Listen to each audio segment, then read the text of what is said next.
Salam sejahtera bagi kita semua. Perkenalkan, nama saya Julita Barasa dengan NIM 210306009. Pada kesempatan kali ini saya akan menjelaskan tentang sistem periode unsur.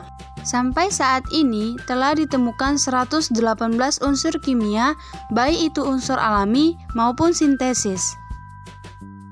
Nah, di dalam tabel periodik unsur terdapat beberapa kotak, di mana tiap-tiap kotaknya mencakup informasi tentang nomor atom, lambang unsur, nama unsur, dan nomor massa. Di dalam tabel periodik terdapat 7 periode, di mana periode dapat diartikan sebagai kelompok unsur yang berada pada baris horizontal. Pada periode pertama disebut periode sangat pendek karena hanya berisi 2 unsur. Nah, kemudian pada periode 2 dan 3 disebut periode pendek, di mana terdapat masing-masing 8 unsur. Pada periode 4 dan 5 disebut periode panjang, masing-masing terdapat 18 unsur. Pada periode ke-6 disebut periode sangat panjang, terdapat 32 unsur. Pada periode ke-7 sendiri terdapat deretan unsur yang disebut dengan deretan aktinida. Nah, pada tabel periodik terdapat pula yang namanya golongan, di mana golongan dapat diartikan sebagai unsur yang berada pada kelompok vertikal. Pada tabel ada 3 jenis golongan, yaitu golongan utama atau golongan A, yang kedua golongan transisi atau golongan B, dan yang terakhir ada golongan transisi dalam. Berdasarkan bentuknya, warna merah disebut padat, biru merupakan gas, dan kuning adalah cair.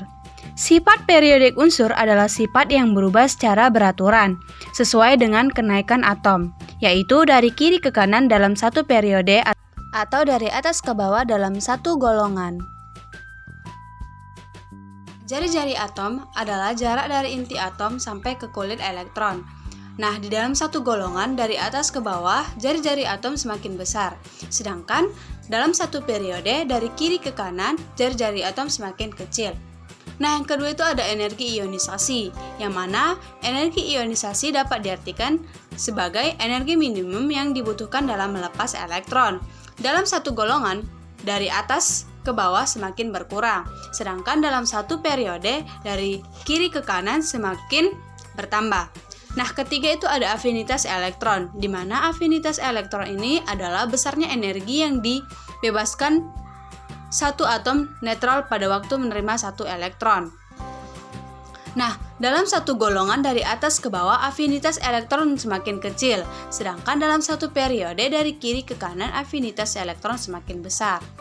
Nah, yang terakhir ada keelektronegatifan, di mana elektronegatif bilangan yang menyatakan kecenderungan suatu unsur menarik elektron dalam suatu senyawa.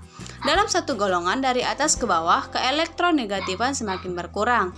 Dalam satu periode dari kiri ke kanan, keelektronegatifan semakin bertambah. Sekian penjelasan singkat saya tentang sistem periode unsur.